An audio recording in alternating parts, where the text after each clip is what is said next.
So, new report out that new prescription meds are the most expensive they have ever been. Ever been.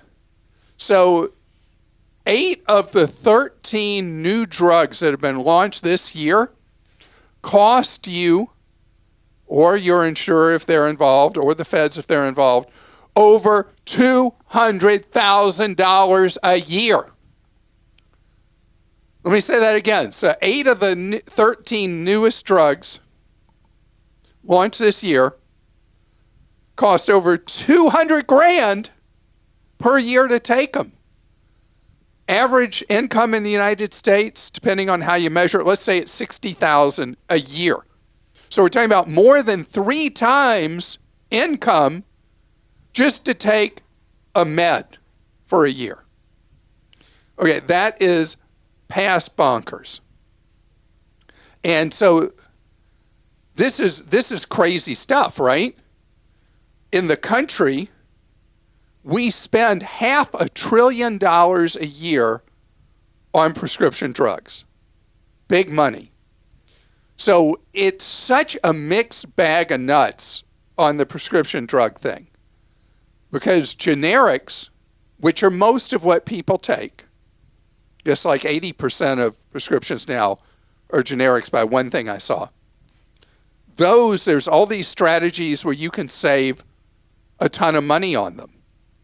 And things you can do that will save you big bucks. And that's something I talk about regularly, the strategies to save money on those prescription drugs that are generics. But what happens if you're a captive and you're written for a brand name? Because the brand name, that's where it gets really ugly. And even if you have a prescription drug plan at work, you may still face enormous exposure of cost on that brand name drug. Okay, so a couple of things I want you to know. A lot of the drugs that don't have a generic are what are called defensive drugs. I'm a pharmaceutical company. A drug that I have is coming off patent and can now be made as a generic. So I come up with a new improved version of it that's some kind of combo of a couple of different things. And then voila, I've got this exclusive drug again. You'll see this a lot, for example, with asthma meds is one category, where the asthma doctors will be pitched by the pharmaceutical companies about how much better this new combo drug is versus the one that they may have been writing scripts for. And so the doctor says, oh, great, I'm going to write this. And he or she is not really thinking, because it's not their money paying for the drug, oh, so that patient's going to go from spending, let's say, $15 a month for a drug to $2,000 a month for a drug. And often what you can do is a lot of these combo drugs, you can take the individual components separately and take 2 pills at generic prices versus the one new and improved combo drug have the same medical benefit and at a fraction of the cost.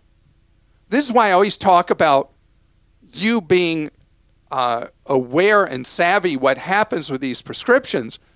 And when a doctor is writing one, you might not want to take up his or her time right there while they're saying, okay, I'm going to prescribe blah, blah, blah for you. But before you leave the office that day, go online, use GoodRx or something like that, see what that drug actually costs. And if it turns out it's an eye-popping figure, you say to the person at the desk, hey, I can't afford this prescription. Can the doc write something else for me?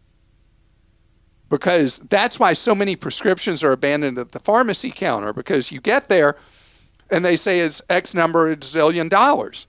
Costco shoppers are so cheap that at Costco, when a drug pops up that's going to be really expensive to fill, they contact you and say, hey, do you know this drug's going to cost you $1,450 to fill?